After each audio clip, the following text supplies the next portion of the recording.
30 اکتوبر 2013۔ جب رقیہ اپنے بابا کی تصویر دیکھتی ہے وہ مسکراتی ہے اور ہاتھ کھولتی بند کرتی اس کی جانب لپکتی ہے۔ وہ اسے بلانا چاہتی ہے۔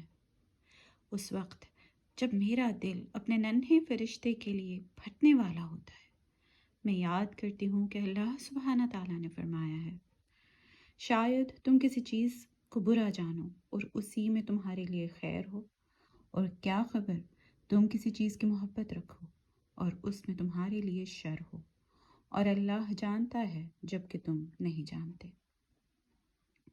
شاید اللہ ہماری چھوٹی سی فیملی کے لیے کچھ اچھا چاہتا ہے، شاید وہ ہمیں پاک کرنا چاہتا ہے اور اس تکلیف کے ذریعے ہمیں اپنے سے جوڑ کر رکھنا چاہتا ہے۔